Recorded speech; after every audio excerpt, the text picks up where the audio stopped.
certainly. But the court at this time will adopt essentially the citing of authority and the recounting of argument, as it were, during trial that is put forward by the government. And to that extent, the motion for a new trial for Mr. Acosta is denied. The court at this time, having made that pronouncement, will proceed to sentencing. Before we begin, I want to ask everyone in this room to continue to observe court decorum to the charges as indicated at trial. To charge 1, aggravated murder. To charge 2, aggravated murder. Charge 3, aggravated murder. Charge 4, aggravated murder.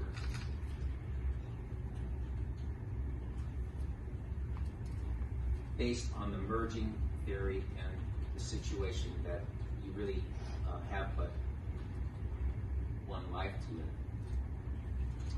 the court sentences you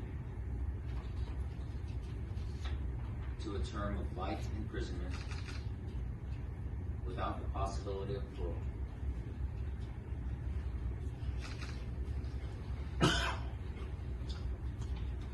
For the special allegation, possession, use of a deadly weapon in commission of those felonies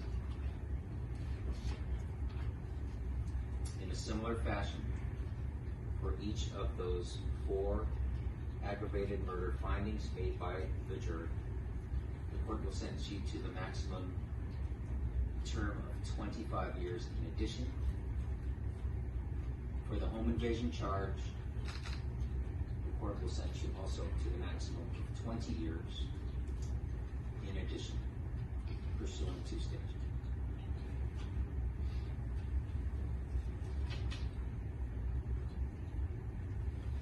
In essence, it is a life without the possibility of parole sentence with the addition of 45 years. You have the right to appeal your trial, of course, and this sentence. You have the right to appeal in form of papyrus, whereas you may require assistance in filing this I would also add, there has been payment of money for funeral expenses, for some hospital expenses, and to that extent, I'm determining that restitution would be appropriate in the amounts that have been indicated by the government from the criminal injuries compensation fund.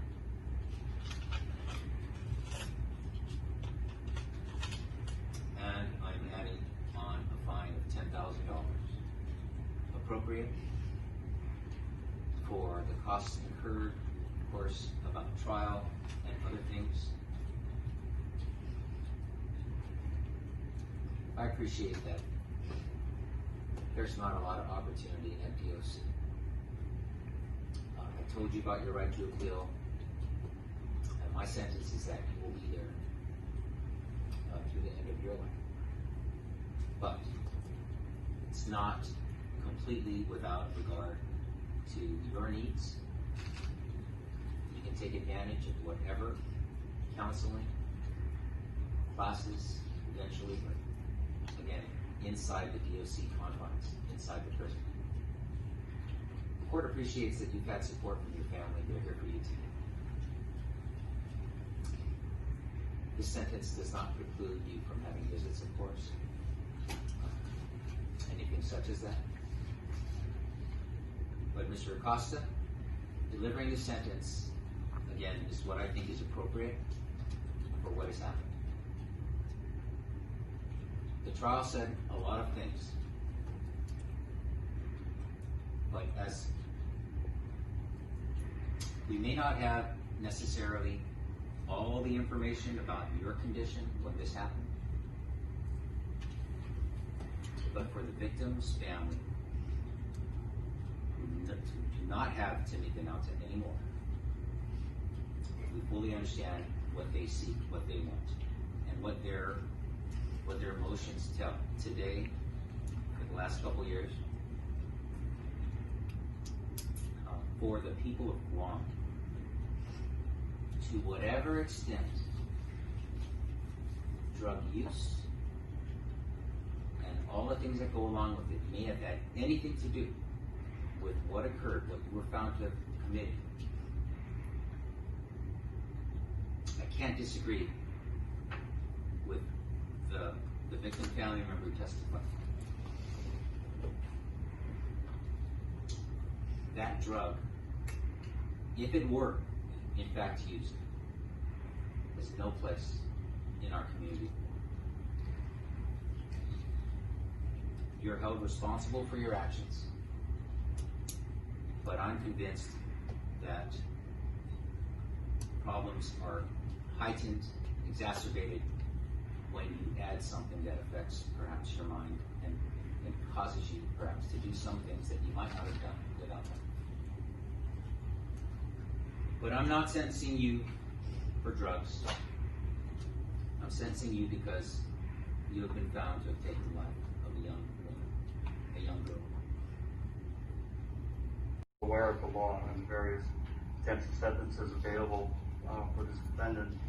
He was found guilty by the jury of his peers for every count in the charge except for the fifth charge of murder, where he was found guilty of manslaughter. The authorities allow sentencing for all of the charges, and the authorities also allow for consecutive sentencing on the charges. And obviously there's some issues with merging, and we laid that out in our sentencing memorandum.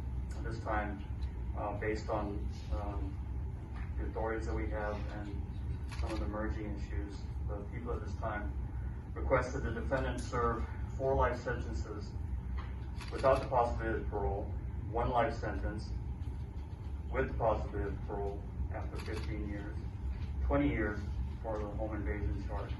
These are the charges that do not merge and are not merged. Again, there are authorities allowing for consecutive sentencing. We also request that because of the possession use of deadly weapon allegations, that they also be served consecutive, that we ask for the total amount on each of the charges, which amounts to 150 years. As the court can see from the statements of the relatives, both written and in court, that the defendant affected not just the family, but the kids in the neighborhood. Made the kids feel that this area was not safe. When the defendant was in the shack and when he was on Timicca, he had the power to stop what he was doing. He had the power to just walk away, and Timicca would be here today, attending those graduation parties, seeing relatives off on basic training, playing their ukuleles, playing with their cousins, experimenting with the different dishes that she brought to her relatives.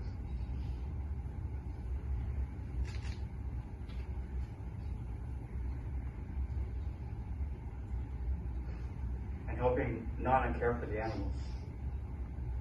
Instead, he used his power to hold her down. He used his power to violently kill her, and he used his power to rape her. Your Honor, use your powers at this time to tell the defendant that what he did was not only wrong, it was evil, and that you should sentence him to the maximum of each of the charges for which he was found guilty of. Thank you. All right, so. And because of that, the Supreme Court of Guam has already decided in Guam versus James D. Rages that we cite 1998, Guam 32, is going to only be sentenced once for murder. But despite the government's claim that this court can sentence for multiple life sentences for murder, to do so is to violate the law as it stands. And it very clearly stands. For as it was said in that case, murder may be charged 2 different ways, but then only 1 sentence may be imposed. And again, without going too far into any of the law already cited in our memorandum, defense cited to Whalen versus United States, the U.S. U.S. Supreme Court case that says when the government chooses to charge felony murder, that the underlying felony merges for purposes of sentencing. So not only do we have only one possible life sentence without possibility of parole pursuant to being able to be sentenced to one murder, all of the underlying felonies merge pursuant to U.S. Supreme Court law.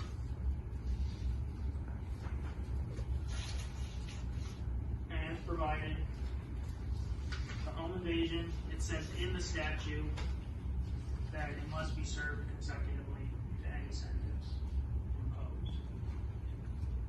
And we don't disagree with the government that the sentence there would be 10 to 23. It is absurd to sentence to somebody greater than what they can give. That is life without possibility of parole.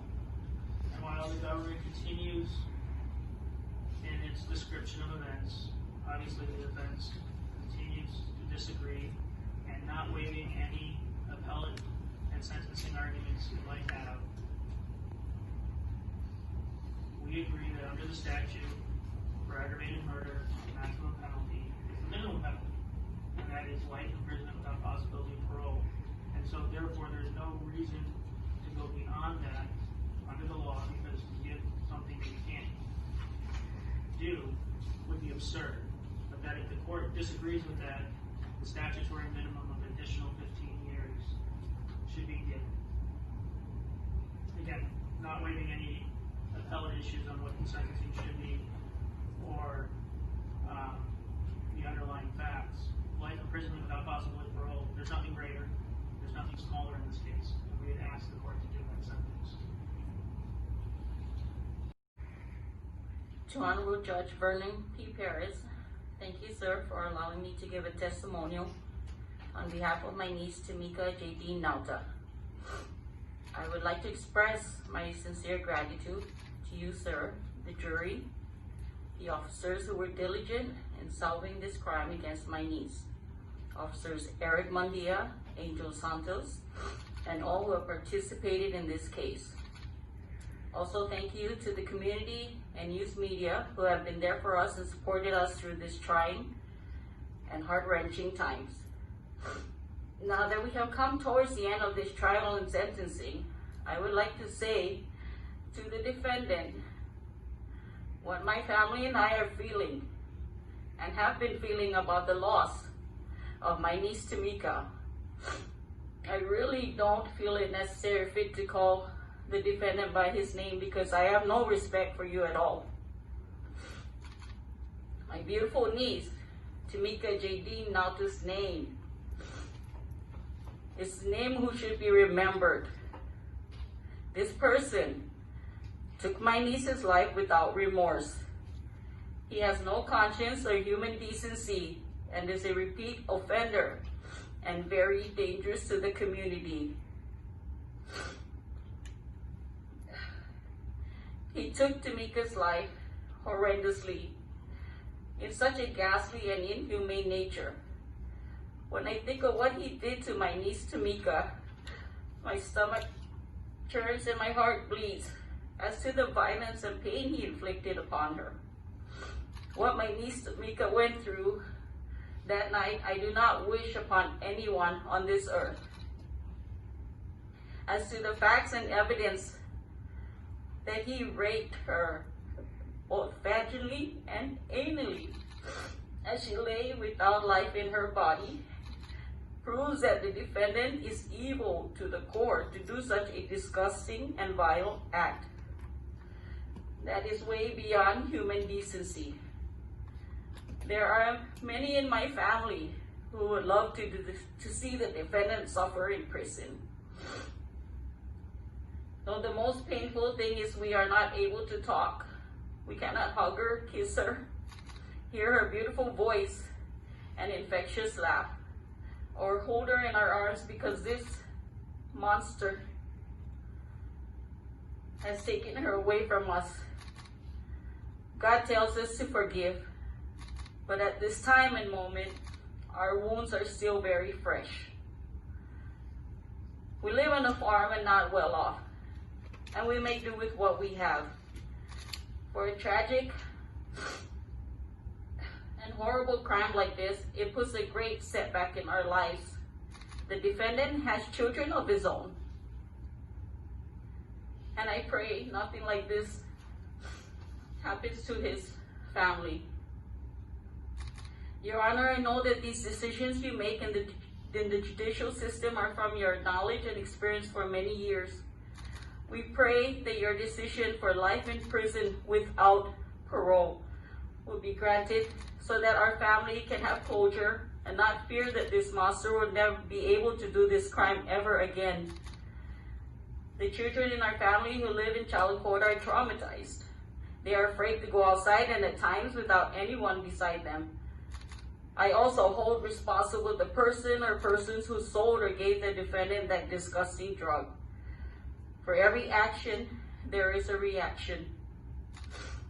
There is so much more going on our island with drugs that decent human beings are either being robbed or murdered. Sir, the people who commit these crimes are repeat offenders.